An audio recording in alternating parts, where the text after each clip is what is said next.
सज्जन श्रोते, चिंतक, वाचक, पाठक, साधक हो. पूर्ण कामार्थात नारायण गाथा पुढील अभंग सुरू आहे. काल 72 पर्यंत झालं. आता 73वा अभंग आहे. मोठा लांब अभंग आहे, पण ऐका, चांगला आहे. निसर्ग, जीव, जंतू, पशु, पक्षी, प्राणी, वस्तू विषयांची अद्भुत मांडणी, त्यातील ती मानव काही बुद्धी वैभव मंडित, असूनी पंडित मनाने खंडित. खंडित मने सर्वत्र खंड खंड पाहे, वस्तू विषय मात्रा व्याख्येत गुंफत आहे. सुटसुटीत व्याख्या व्यवहार सोपा करी, विस्तार व्याप्तीसह मर्यादा ही राहावी. व्याख्या नियमाने जव मानव ही बद्ध होई, तेव्हा त्यासी सोये भेदभाव बाधा होती. भेदभाव वाढे पसरे जैसा तसा रोग, रंग रूप जात पात धर्म राष्ट्र अहंता तैसाची मनोरोग. मनोरोगी पंडित खंडित बुद्धिभ्रष्ट असत आहे, अखंड सत्य नित्य खंड खंड विभाजित राहे. विभाजन पृथक करण क्षमता सर्व सन्मानिती, त्याने पंडित मतीची होतसे माती. ऐशा पंडितांनी जगा अवकळा आणली, अमोलिक जगा अवदशा प्राप्त झाली. जीवन सन्मुख मानव युद्ध सन्मुख झाला, जीवनाचा ऱ्हास झाला, मरणा महापूर आला. तरुणाई हो आतताई, मरणा मारण्या आतुर, जग रहाटी बिघडली अवघा मानव चिंतातूर. अद्भुत निसर्ग मांडणी विरूप झाली, एका खंडित अविद्येने विपर्यस्त बनली. चाकोरीग्रस्त पंडित मती असे या कारण, सूर होती बेसूर भेसूर असुर सर्वनाश कारण. व्यवहारात चालेही सुंदोपसुंदी, भेदाभेद अमंगलतेची जीवघेणी धुंदी. त्यासी म्हणताती व्यावहारिक सत्ता, माझे तिहे करीत जेथ घेती देती लत्ता. ध्यान चिंतनात उलगडे व्यावहारिक सत्ता, तिचे सोबत असूनही ज्ञानी न देतसे तिला महत्ता. विपर्यस्त व्यावहारिक सत्ता त्यागी ज्ञानी, खोटे तेजिनी माया टाकूनी. प्रातिभिक सत्ता भोगितसे ज्ञानी, प्रातिभिक सत्ता ही प्रतिबिंबात्मक राही. तीही तेजिनी ज्ञानी सोये सत्य परमार्थ सत्ता रूपे राही. त्याच्यात व्यावहारिक सत्ता, प्रातिभिक सत्ता आणि परमार्थ सत्ता याचं रूप वर्णिलेलं आहे. अर्थ, निसर्गात जीव, जंतू, पशु, पक्षी, प्राणी, वस्तू, विषय यांचे अद्भुत मांडणी असल्याने आपण असल्याचे आपण सारे पाहतो किंवा अनुभवतो. त्यातीलच एक मानवही आहे. या मानवांपैकी काही विशेष बुद्धिवैभवाने मंडित आहेत, त्यांना पंडित म्हणून मान सन्मानी मिळतो. वास्तवात त्यांची बुद्धी आणि मन खंडित असते. प्रत्येक वस्तू, विषय, घटक यांची व्याख्या करण्याचा त्यांना छंद असतो. या छंदापायी या साऱ्यांची व्याप्ती, प्रगती वा वाढ होण्याची क्षमता म्हणजे स्कोप आणि मर्यादा ही म्हणजे लिमिटेशन सांगितल्या जातात. यामुळे व्यवहार सोयीचा होतो किंवा कमी गोंधळाचा, लेस मेसी होतो. येथपर्यंत सारे ठीक असते, मात्र व्याख्येच्या बंधनात माणसांनाही बसवण्याचा वेडा पंडिती छंद, रंग रूप जात पात धर्म राष्ट्र कुल गोत्र अहंता रूपी भेदभावाचा पंडिती मनोरोग इतरांनाही देतो किंवा संसर्गित करतो आणि मानवी मनाला तो सर्वस्वी बाधित करतो. जसा एखादा त्वचारोग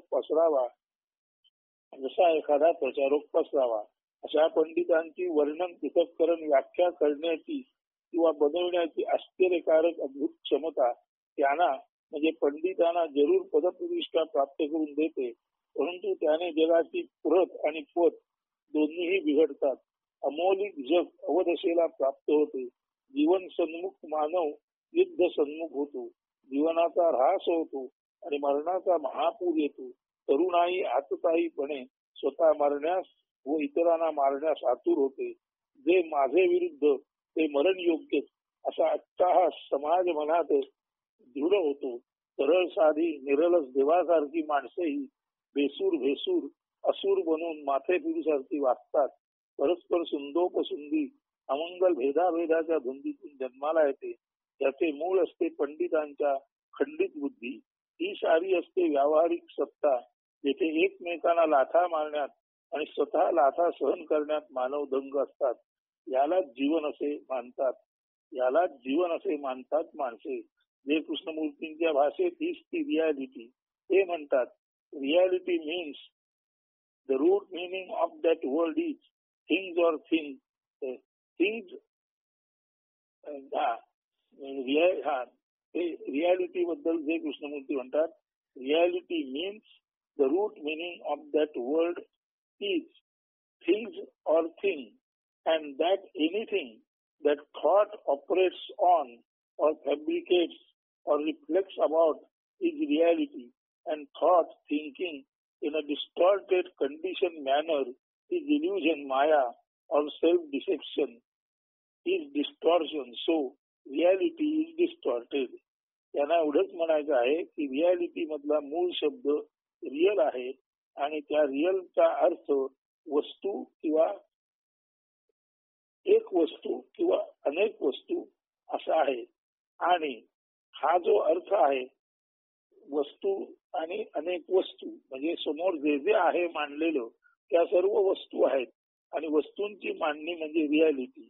या वस्तूंवरती मानवी बुद्धी काम करते, मानवी विचार काम करतो आणि वस्तूमध्ये संबंध निर्माण करताना वस्तूमधील भेदाभेद सुद्धा व्यक्त केला जातो. म्हणजे वस्तूतील संबंध दाखवताना वस्तूतील भेदाभेद मानवी बुद्धी दाखवते आणि त्यानुसार वस्तूंना वेगवेगळी नावे दिली जातात. पशु पक्ष्यांना वेगवेगळी नावे दिली जातात.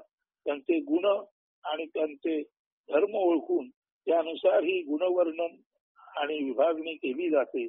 त्या कारणाने जी वस्तुस्थिती आहे तिला नावे देणे, स्वभावानुसार गुणधर्मानुसार व्याख्या करणे अशा तऱ्हेची मूळ मांडणीची अवस्था केली जाते.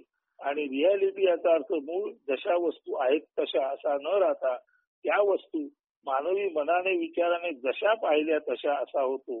त्यामुळे असते एक आणि दिसते दुसरे अशा दिसण्यातून निर्माण झालेलं वस्तुमात्राचं ज्ञान ही रियालिटी राहत नसून, ही वस्तुस्थिती राहत नसून ती डिस्टॉर्टेड रियालिटी म्हणजे ज्याला आपण म्हणतो विपरीत रियालिटी, म्हणजे वास्तव आहे त्या विपरीत माणसाला सतत काही ना काही वाटत असतं आणि त्याला वाटतं त्यानुसार तो वास्तव जगाचं वर्णन करतो. त्यामुळे वास्तव जग, वास्तव सत्ता ही वास्तव न राहता ती अवास्तव बनते. म्हणून जे कृष्णमूर्ती जे म्हणतात ते नीट ऐका.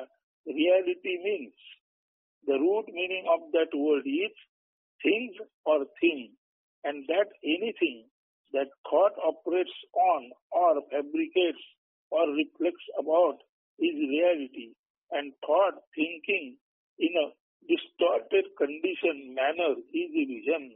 म्हणजे विचार किंवा वैचारिक प्रक्रिया जी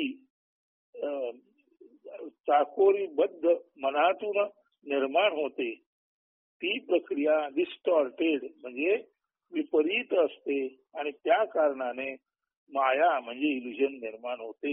आणि माया म्हणजे दुसरे तिसरं काही नसून सेल्फ डिसेप्शन, आत्मवंचना आहे. तर ही माया म्हणजे सेल्फ डिसेप्शन आहे, आत्मवंचना आहे. So reality is distorted. म्हणून वास्तव सत्य हे सत्य न राहता ते विपरीत वास्तव सत्य झालेले आहे. परत नीट आहे का. Reality means the root meaning of that word real is things or thing and that anything that thought operates on or fabricates or reflects about is reality, and thought thinking in a distorted conditioned manner is illusion called maya, or self-deception is distortion. So reality is distorted. वास्तव सत्ता, वस्तुस्थिती, व्यावहारिक सत्ता प्रत्यक्षात म्हणजे in actuality विकृत, विपर्यस्त, खोटीच मायावी असते. त्यामुळे खरा ज्ञानी अंतरप्रज्ञा, इन्साइट ज्याच्याजवळ आहे तो मुक्त असतो, त्याची अंतरप्रज्ञा जागृत झालेली असते. तो या व्यावहारिक सत्तेला, त्या मायावी रूपाला जरी तो तिच्या सहित असला, म्हणजे तो मायावी सत्तेत दिसत असला, व्यावहारिक सत्तेत दिसत असला, तरी व्यावहारिक सत्ता डिस्टॉर्ट झालेली आहे, अवास्तव बनलेली आहे, हे त्याला त्याच्या अंतर्प्रज्ञेने म्हणजे इन्साइट मुळे कळते. त्यामुळे तो व्यावहारिक सत्तेला महत्व न देता ती पासून अलिप्त राहतो. A person of awaken insight though live in and with reality remains always aloof or at distance from it. म्हणजे या मायावी जगात, व्यावहारिक जगात राहून सुद्धा अंतर्ज्ञानी, अंतर्प्रज्ञा जागृत असलेला माणूस या व्यावहारिक सत्तेपासून दूर राहतो. कारण त्याच्या अंतर्ज्ञानाने त्याला व्यावहारिक सत्तेचे झालेले दोषामध्ये रूपांतर किंवा व्यावहारिक सत्तेचे झालेले स्खलन कळते. आणि या स्खलनशील मायावी सत्तेत जरी तो दिसला, म्हणजे जगामध्ये जरी तो आपल्या अर्थात इतरांना दिसला, तरी प्रत्यक्षात तो त्याच्या प्रातिभिक सत्तेत म्हणजे त्याच्या अंतर्ज्ञानामध्ये दंग असतो, मग्न असतो. आणि त्याला अंतर्ज्ञानामध्ये व्यावहारिक सत्तेचे दूषितीकरण दिसल्यामुळे व्यावहारिक सत्तेपासून तो मनाने अलिप्त असतो, साक्षीत्वाद असतो. असं व्यावहारिक सत्तेचे मूळ रूप, बिघडलेले रूप समजून जो व्यावहारिक सत्तेपासून मनाने, भावनेने अलिप्त असतो, त्याला प्रातिभिक सत्ता म्हणजे त्याच्या अंतर्प्रज्ञेने त्याला प्रातिभिक सत्ता म्हणजे ऍक्च्युअलिटी, प्रत्यक्षात काय आहे आणि त्याचं काय बिघडलेलं रूप आहे कळल्यामुळे असा जो इन्साइट, अंतर्प्रज्ञा जागृत झालेला बुद्धिमान माणूस असतो, तो आपल्या प्रातिभिक सत्तेने व्यावहारिक सत्तेतील दोष ओळखतो आणि व्यावहारिक सत्तेपासून तो दूर राहतो. तो जरी जगात दिसला तरी जगापासून दूर साक्षीत्वात असतो. म्हणजे आता आपण व्यावहारिक सत्ता आणि प्रातिभिक सत्ता पाहून झालं. त्याचे हे असे असून सुद्धा नसणे पण किंवा डिटॅच अटॅचमेंट, त्याला ज्यामुळे त्याचे हे असे असून नसले पण किंवा त्याची डिटॅच अटॅचमेंट त्याला ज्यामुळे शक्य होते त्याचे कारण असते. त्याला व्यावहारिक सत्तेचे ध्यान चिंतनात कोऱ्या किंवा मोकळ्या मनोपटलावर, मनोदर्पणावर झालेले जाणीव रूपी दर्शन, ही असते प्रातिभिक सत्ता. An actual perception of reality on the screen of empty mind or in the blank mirror of mind is the understanding of actual reality, that is actuality, or called as प्रातिभिक सत्ता. मात्र ही प्रातिभिक सत्ता ही प्रतिबिंबात्मक असल्याने, मिररी म्हणून असल्याने, ती म्हणजे ऍक्च्युअलिटी सुद्धा आणि म्हणून असल्याने ती म्हणजे ऍक्च्युअलिटी आणि व्यावहारिक सत्ता म्हणजे रियालिटी, या दोन्हीही डिस्टॉर्टेड म्हणजे विपरीतच असतात. मात्र ही प्रातिभिक सत्ता सुद्धा प्रतिबिंबात्मक, मिररी म्हणजे प्रतिबिंबासारखी जाणीवेमध्ये आल्यामुळे ऍक्च्युअलिटी किंवा प्रातिभिक सत्ता ही सुद्धा मिररी, प्रतिबिंब असल्यामुळे खोटीच असते. आणि व्यावहारिक सत्ता सुद्धा तिचं डिस्टॉर्शन झाल्यामुळे, ती विपरिष्ट बनल्यामुळे ती खोटीच असते. अशा अर्थी प्रातिभिक सत्ता आणि व्यावहारिक सत्ता म्हणजे ऍक्च्युअलिटी आणि रियालिटी या दोन्ही सत्ता डावलून वा या दोन्ही सत्तांना अलक्षून त्यांच्यापासून दूर राहून परमार्थ सत्ता रूपे ज्ञानी माणूस राहतो. म्हणजे तो केवळ आणि केवळ परमसत्य ट्रुथ म्हणजे पारमार्थिक सत्तेमध्ये राहतो.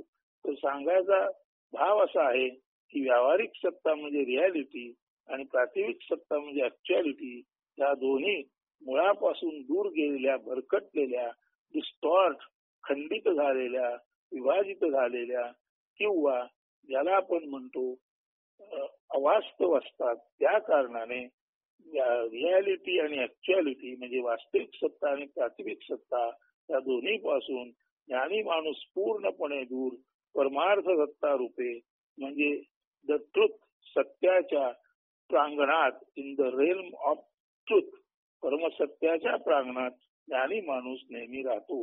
त्याचा विचार पुढे पाहू.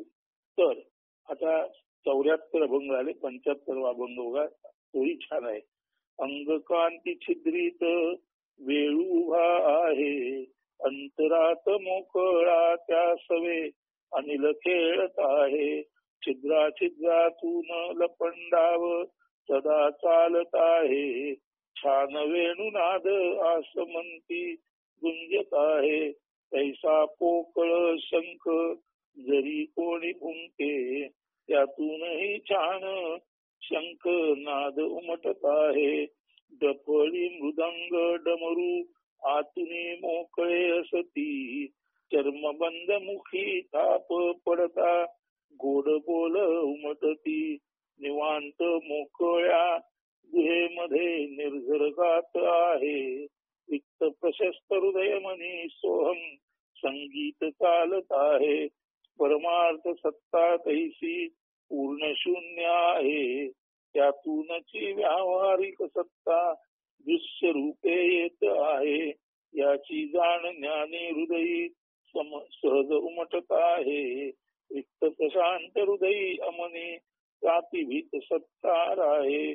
हेची गुज ओळखा सत्य निकेत जाणा. अहो सुजन हो सत्याचे परमधाम जाणा. सत्य एक राही त्या विशुद्ध चैतन्य रूपे पाही. चैतन्य सत्य जाण त्याची जाणीव विराट ब्रह्म होई. Nothing is the abode of everything. ऐसे कृष्णमूर्ती वदती पहा तुमते हृदयी. येतसे कायाची प्रचिती. सत्य चैतन्य हाची देव आहे. मी जाता केवळ तत्पुरे. मी मावळे तू उरे. कृष्णमूर्ती स्वरूपानंद एकची वदती. मी जाता केवळ तत्पुरे. मी मावळे तू उरे. कृष्णमूर्ती स्वरूपानंद एकची वदती. शून्य मनस्क रिक्त हृदयी आणि मी जाता केवळ तत्पुरे. मी मावळे तू उरे. कृष्णमूर्ती स्वरूपानंद एकची वदती. शून्य मनस्क रिक्त हृदयी येतसे याची अपरोक्ष अनुभूती. तत् जाणवते केवळ तू उरते. तेव्हा आय अर्थात मी नष्टच झालेला असतो. जे कृष्णमूर्ती आणि स्वरूपानंद दोन्ही हेच सांगतात. ज्याचे मन शून्य अमन आणि हृदय प्रशस्त व कोरे आहे. whose mind and heart both become empty and zero or blank, there this direct perception of that occurs. This emptiness means the clearing of consciousness, that is thought, memory and every single movement in the mind and heart to cease at once spontaneously. म्हणजे सहज व्हावे असते अशा हृदय मनात ती परमसत्याची प्रत्यक्ष अनुभूती येत असते. सहज व्हावे म्हणजे ही जी अनुभूती आहे ती सहज व्हावे अशा हृदय मनात, कोऱ्या हृदय आणि मनामध्ये ती परमात्म्याची प्रत्यक्ष अनुभूती सहज व्हावे येत असते. हे प्राथमिक सत्तेद्वारे ध्यान चिंतनात उमललेले विशुद्ध ज्ञान कमलच असते. 76 ऐसे अथांग विशुद्ध चैतन्य असे. सर्व प्राणी मात्री मानव मन हृदयी वसे. तेची सत्यत्वाने स्वरूप जाणणे. हाची स्वधर्म अखिल ब्रह्माचा ओळखणे. तर असे हे विशुद्ध चैतन्य सर्व प्राणी मात्रात आणि मानवाच्या मनोहृदयाची त्याच्या सर्वच्या सर्व क्रियाकलापात साधनभूत असते. चैतन्य हे जीवनाचे साधन, अखिल अस्तित्वाचे मूळ, मूलाधार, अधिष्ठान असल्याने विशुद्ध चैतन्य, प्युअर एनर्जी म्हणजे सर्व जीवनाची धारणा करणारे, अशा अर्थी याला स्वधर्म किंवा विश्वस्त धर्म म्हणून ओळखावे. प्रत्येकाचे स्वरूप हाच त्याचा विश्वास आहे. स्वधर्म चैतन्य हाच स्वधर्म आणि विश्वधर्मही आहे. याचा स्पष्टतेने उल्लेख अष्टावक्र मुनींनी अष्टावक्र संहिता किंवा अष्टावक्र गीतेत जागोजाग केला आहे. त्याचा येथे परामर्श घेणे प्रस्तुत जागी ते मांडणे अगदी उचित ठरावे. ते म्हणतात, पृथ्वी पाणी अग्नी वायू किंवा आकाश नाही तू. त्यांचा केवळ साक्षी तू. मुक्त चैतन्य जाणे तू. देहवृक्षाशी खंडूनी विरामी शेषशाही तू. या क्षणीत सुखी शांत चिद्रूप बंधमुक्त तू. स्वयंप्रकाशी निसंगी निष्क्रिय दोषमुक्त ईश प्राप्त्यर्थ समाधीचे अनुष्ठान बंदी विश्वव्याप्त ज्यामध्ये पुष्पी सूत्रा परिरासी शुद्ध जागृत ज्ञाता तू क्षुद्र तिक्तान पावसी शांती स्थल निराकारी निरपेक्षी आत्मनिर्भर अक्षोभी अगाध बुद्धीचा सदा चैतन्य सागर साकार जाणी तू मिथ्या निराकार सदा ध्रुव तुमदेया तत्वोपदेशाने जन्म मृत्यू असंभव 77 झालं. अर्थात राजा जनक यांना अष्टावक्र महामुनी मोक्ष विवेचन करताना अत्यंत स्पष्टपणे निश्चित सांगतात, अरे राजा, तू पृथ्वी पाणी अग्नी वायू आकाश या पंचमहाभूतापैकी काही नसून केवळ आणि केवळ त्यांना साक्षीत्वाने जाणणारा म्हणजे त्यांच्याशी संबंधित नसणारा केवळ तटस्थ द्रष्टा असून मुक्त चैतन्य आहेस. 36 तत्वांचा देह तू नाहीस, तरी त्या या देहाचा नाश साधून म्हणजे मी देह नाही मला देह नाही या ज्ञानाला दृढ धरून अत्यंत आरामात स्वचैतन्य रूपी तू पूर्ण सुख सांगतीत अगदी या क्षणीला तू स्वतःशीच आत्मप्रकाश असून निसंग निष्क्रिय आहेस. तू काही न करणारा असल्याने तुला कर्मदोष व भोग यांची भीती किंवा कसली काळजी नाही. मात्र याचा विसर पडून अन्य कोणी वेगळा नियंता नियामक आहे ईश्वर आहे असे व्यर्थ समजून समाधी वगैरे अनुष्ठान उपासना याचे अवलंब केलेस तर ते मात्र तुला विनाकारण बंधनात टाकेल. तू स्वयमेव मोक्ष मुक्त असून त्याचा तुला पडलेला विसर तुझ्या नाशाचे किंवा बंधाचे कारण आहे, बंदिवासाचे कारण आहे. खरे तर सर्व ईश्वर तुझ्यातच सामावले आहे. फुलांमध्ये दोरा पुष्पमालेत जसा सूत्ररूपी धागा तसा तू स्वतःच अखिल विश्वाचा चैतन्य धागा आहेस. तू केवळ शुद्ध ज्ञाता चैतन्य रूप द्रष्टा असताना काही अन्य गैरसमजुतीने आपले चैतन्य रूप चैतन्य धर्म विसरशील तर ते मात्र तुझे अधःपातन ठरेल. तू तुझ्या ठाई जगाद बुद्धीचा चैतन्य सागर असून निराकार निरपेक्ष स्वनिर्भर अक्षोभी शांती न ढळणारा परम शांत निवांत पुनित पवित्र अनंत अमेय चैतन्य सागर चैतन्याचा साठा खांड निदान आहेस. साकार हा भ्रम असून निराकार चैतन्य जे पुढे जाऊन सगुण साकारात भासमान होते हेच केवळ ध्रुव सत्य आहे. या तत्वाचा उपदेश नीट समजून घेतलास तर जन्म मृत्यू असंभव म्हणजे केवळ कल्पना मात्र असल्याचे शुद्ध ज्ञान हे राजा तुला प्राप्त होईल. परोपरीने आत्मज्ञान स्वचैतन्याचा उपदेश राजा जनकाला अष्टावक्र महामुनींकडून प्राप्त झाल्यावर राजा जनक 6व्या अध्यायात काय म्हणतात ते पहा. तो 78वा अभंग आपण उद्या पाहू. आता हा जो 76-77 अभंग आहे तर 77 मध्ये अष्टावक्र मुनींनी स्पष्ट सांगितलेलं आहे की पृथ्वी पाणी अग्नी वायू आकाशापैकी तू नाहीस, तू केवळ त्यांचा साक्षी आहेस. याचा अर्थ कसा आहे? हे पृथ्वी पाणी अग्नी वायू वृक्ष नद्या नाले माणसे हे जे वेगवेगळं आपल्याला दिसतं ते दिसतं काही नसून ते चैतन्याचे आविष्कार आहेत. ते चैतन्याचे आविष्कार माणसाने आपल्या शब्दाद्वारे व्याख्येत मांडले आणि त्याची गती व स्थिती लक्षात घेऊन त्याच्यातील भेदाभेद लक्षात घेऊन त्यांना वेगवेगळ्या पद्धतीने स्वतंत्र महत्व कमी जास्त दिले आणि जे प्रत्यक्षात चैतन्याचे आविष्कार आहेत त्यांना भेदाभेदावर आधारित त्यांची मांडणी करून मूळ व्यावहारिक सत्तेमध्ये भेदाभेदाची मांडणी करण्याचं चातुर्य जरी पंडित लोकांनी दाखवलं तरी ते चातुर्य नसून खऱ्या अर्थाने ते व्यावहारिक सत्तेचे विद्रूपीकरण आहे. हे ज्याच्या ध्यानात येतं हे त्याला केवळ चिंतनामध्ये जो आहे जो उन्मनी भावात आहे त्यालाच हे ध्यानात येतं. कारण उन्मनी भावात असलेला केवळ आणि केवळ त्या संपूर्ण चैतन्याकडे साक्षी म्हणून पाहतो.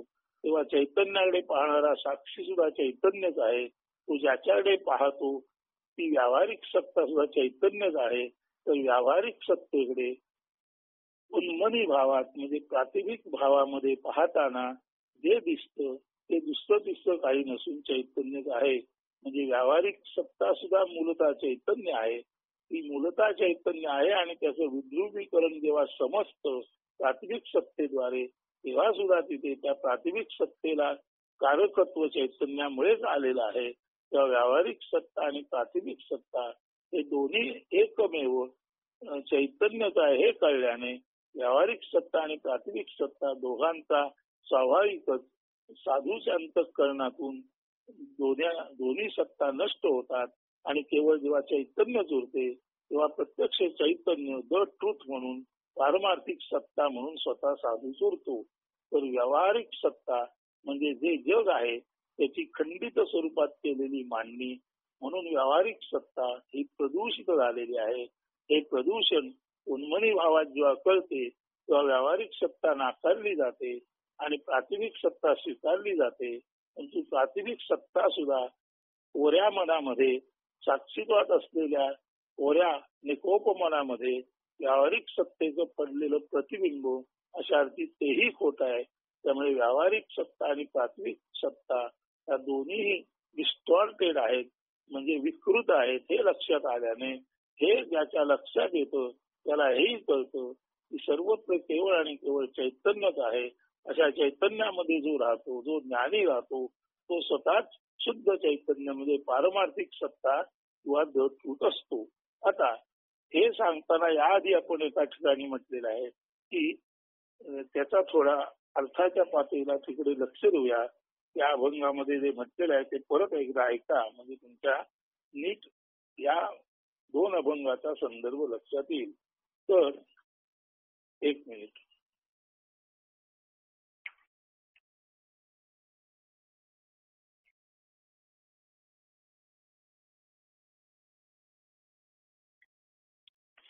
हा तर आपण जे म्हटलेलं आहे अंगकांती छिद्रित वेळू उभा आहे म्हणजे वेळूच्या बनामध्ये वेळू आहे. चिवे किंवा बांबू म्हणतात ते आहेत आणि त्यांना स्वाभाविकपणे भुंग्याने म्हणा काही म्हणा कारणाने जी वेळूला भोक पडलेली असतात त्याला म्हटलेलं आहे अंगकांती छिद्रित वेळू उभा आहे. ज्याची अंगकांती छिद्रित झालेली आहे ज्याला भोक पडलेत असं वेळूचं बन आहे.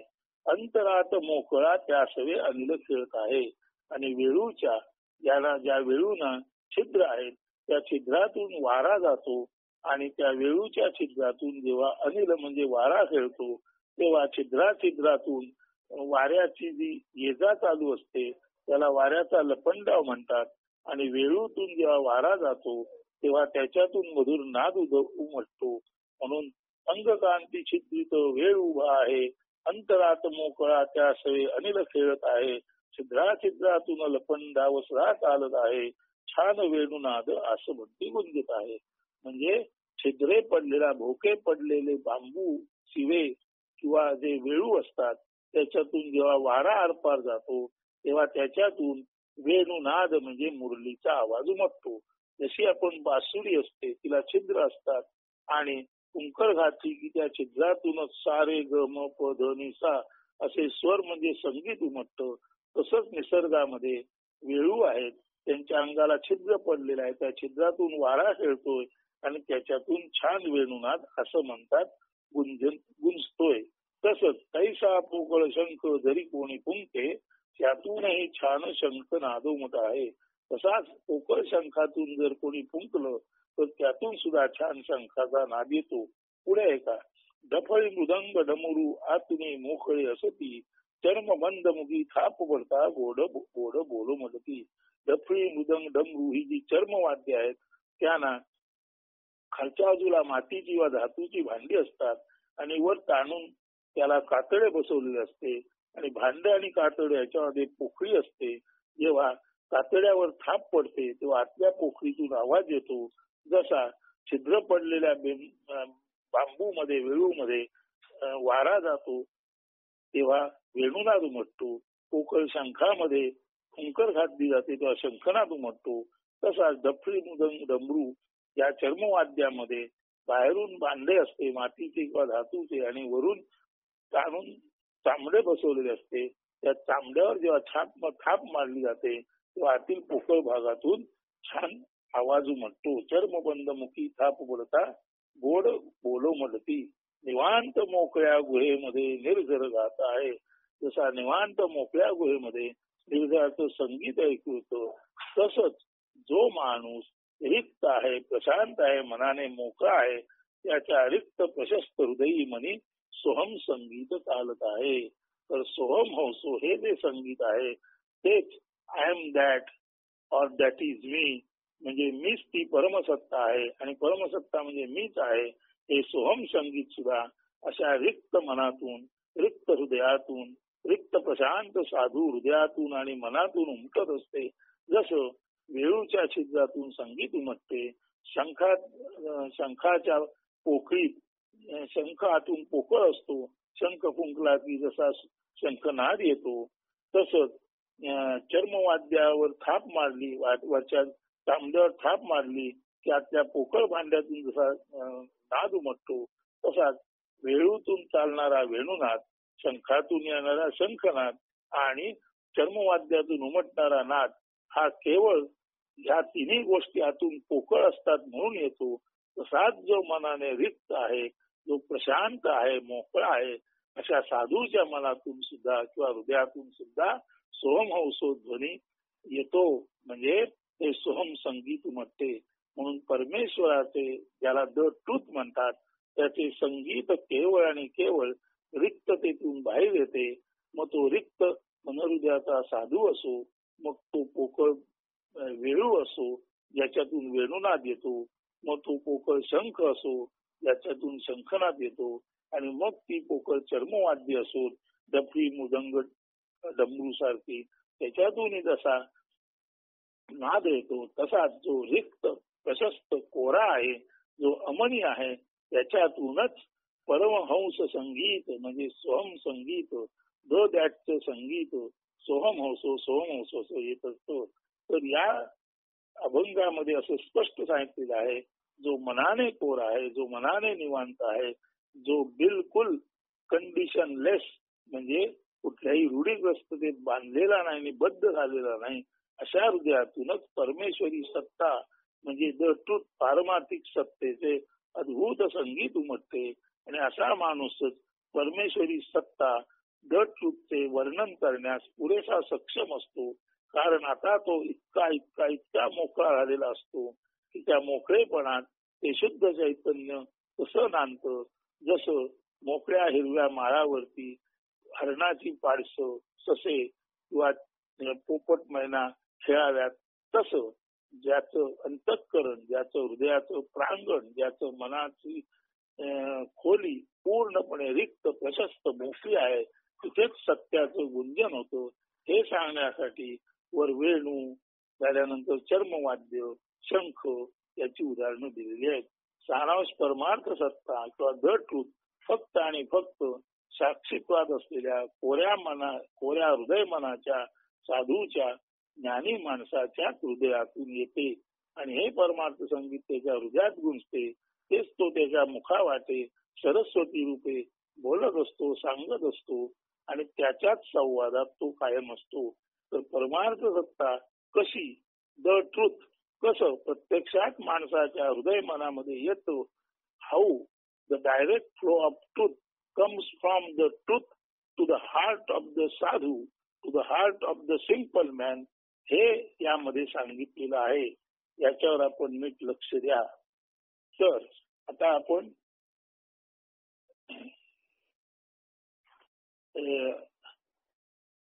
एक मिनिट.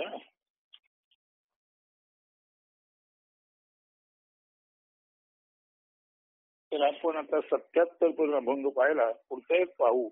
राजा जनक 6व्या अध्यायात काय म्हणतो पहा.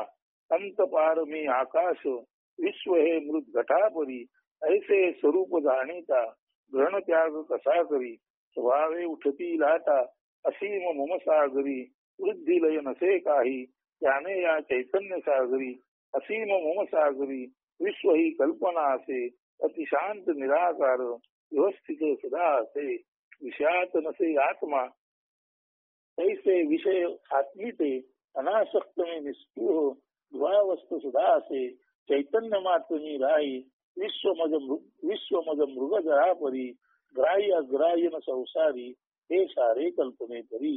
आता पहा किती स्पष्टतेने राजा जनक त्याला आलेली आत्मचैतन्य स्वरूपाची अपरोक्ष अनुभूती प्रांजल भावे मात्र निक्षून महामुनी अष्टावक्रांपुढे सत्य ज्ञानाचा कबुली जबाब दिल्याप्रमाणे मांडित आहे. तो म्हणतो, मी अंतपार अनादि अनंत आकाशासारखा केवळ चैतन्य आकाश आहे. त्या चैतन्य आकाशात मातीच्या घटाप्रमाणे मृत घट विश्व तरंगताना दिसत आहे. पाण्यावर तरंग आल्याप्रमाणे चैतन्य सागरात विश्वरूपी मातीचे घट तरंगत आहेत. माझे स्वरूप तर केवळ चैतन्य असताना विश्वाला नाही मी स्वीकारू शकत आणि टाकूही शकत. म्हणजे जी वास्तव सत्ता आहे, जी डिस्टॉर्टेड आहे, तिचा मी स्वीकारही करू शकत नाही आणि टाकूही शकत नाही. खरे तर विश्व हे मत संबंधी नसतानाही, खरे तर विश्वाचा माझ्याशी हे शुद्ध चैतन्याशी संबंध नसल्या कारणाने माझ्या चैतन्य पडद्यावर एखाद्या चित्रासारखे भासमान किंवा मिथ्या उमटले आहे. म्हणजे जो अमनी आहे, ज्याचं मन विक्त प्रशांत परमशांत आहे, त्याच्या मनावर हे रियालिटी म्हणजे व्यावहारिक सत्ता रूपी मिथ्या जग एखाद्या आरशात चित्र उमटावे अशा पद्धतीने प्रतिबिंबित झाले आहे. ते बाणगुळासारखे आहे. म्हणजे जग हे बाणगुळासारखे आहे आणि माझ्या चैतन्य दर्पणात ते प्रतिबिंबित झाले आहे. जग हे झाडावर आलेल्या बाणगुळाप्रमाणे पॅरासाईट म्हणजे परोपजीवी आहे. त्याला मूळ अस्तित्व नाही. हे माझ्या मी ध्यानात असताना, हे मी उन्मनी अवस्थेत असताना माझ्या चैतन्य रूपी आरशामध्ये हे सर्व प्रतिबिंबित होत आहे. म्हणजेच रियालिटी डिस्टॉर्टेड आहे. हे ऍक्च्युअलिटी मध्ये म्हणजे उन्मनी अवस्थेत राजा जनकाच्या किंवा कोणाही ज्ञानी साधू असलेल्याच्या हृदयावर रियालिटीचं डिस्टॉर्शन समजतं आणि हे समजताना ते प्रातिभिक म्हणजे आरशात पडलेल्या प्रतिबिंबाप्रमाणे दिसतं. म्हणून व्यावहारिक सत्ता ही चुकीची आहेच. व्यावहारिक सत्ता ही वस्तुस्थिती नाहीच आहे. ती तर एक डिस्टॉर्शन म्हणजे व्यावहारिक सत्ता प्रदूषित आहे. हे ज्यामुळे कळतं ते सुद्धा मनोदर्पणात आलेलं चित्र अशा अर्थी ऍक्च्युअलिटी म्हणजे प्रातिभिक सत्ताही सुद्धा खोटी आहे. म्हणजे व्यावहारिक सत्ता खोटे, प्रातिभिक सत्ता खोटे असं जाणणारा स्वतः मात्र केवळ चैतन्य सागर असून जशा सागरात सहज व्हावे लाटा उठतात, तशा चैतन्य सागरात हे व्यावहारिक सत्ता आणि प्रातिभिक सत्ताच्या लाटा उठत आहेत. दोन्ही सत्ता खोट्या आहेत. फक्त चैतन्य द ट्रुथ परमसत्ता म्हणून खरं आहे असं जे राजा जनक म्हणतो. त्या संदर्भातच पाठील 2 अभंग आहेत, लक्षात घ्या. तर चैतन्य सागर मी असीम चैतन्य सागर असून त्यात सहज व्हावे लाटा उठत असतात. त्या लाटात हे भ्रामक विश्व तरंग रूपे प्रकटते. अनेकानेक लाटा उठल्या वा शांत झाल्या तरी चैतन्यात ना त्यामुळे वृद्धी वा क्षय होत. नथिंग कॅन ऍड टू और डिलीट फ्रॉम एनर्जी. मी असीम सागराप्रमाणे असून अत्यंत शांत निराकार स्वरूपी व्यवस्थित नीटनेटका आहे. त्यात विश्व निव्वळ कल्पना तरंगाप्रमाणे आहे. म्हणजे डिस्टॉर्टेड रियालिटी. विषयांमध्ये आत्मा म्हणजे चैतन्य नसतो आणि आत्म्यामध्ये चैतन्यात विषय नसतात. मी अनासक्त, निस्पृह, ध्रुव, स्थिर चैतन्यच आहे. विषय वस्तू यांचे विश्व असून असे वैश्विक विश्व आत्मसंबंधित नसते. ते दोरीचे जागी साप भासावा तसे आत्मचैतन्यातील भ्रामक चित्र किंवा भ्रमचित्र असते. मी केवळ चैतन्य आत्मा परमात्मा असून माझ्यात मृगजळाप्रमाणे विश्व भासते. स्वीकार नकार या खोट्या मायावी या खोट्या मायावी विश्वात कल्पनाच आहे. वाचक हो, हे जर तुम्ही वाचक म्हणताना इथे श्रोते हो, हे जर तुम्ही निश्चित लक्षात घेतलं तर कोरं मन, प्रशांत मन, साक्षीत्वातलं मन, उन्मनी मन तेथेच केवळ आपण शुद्ध चैतन्य म्हणजे द रियालिटी परमसत्ता असल्याचे दर्शन होते. आणि ते दर्शन परमसत्ता म्हणजे शुद्ध चैतन्य आपण आहोत ती जाणीव हे परमसत्य म्हणून बिलकुल सत्य आहे. मात्र रियालिटी आणि ऍक्च्युअलिटी ही भ्रामक चित्रे म्हणून खोटे आहेत. म्हणून वास्तव सत्ता किंवा व्यावहारिक सत्ता, प्रातिनिधिक सत्ता यांना ज्ञानी माणसामध्ये खरेखुरे काहीच महत्व नसते. कारण तो केवळ आणि केवळ द ट्रूथ शुद्ध चैतन्य असतो. म्हणून पारमार्थिक सत्ता हीच सर्वोच्च सत्ता आहे हे ते सांगायचा प्रयत्न केलेला आहे. तर 78व्या अभंगापर्यंत आपण आलो. 79 पासून उद्याच्या भागात निरूपण करू. अस्तु.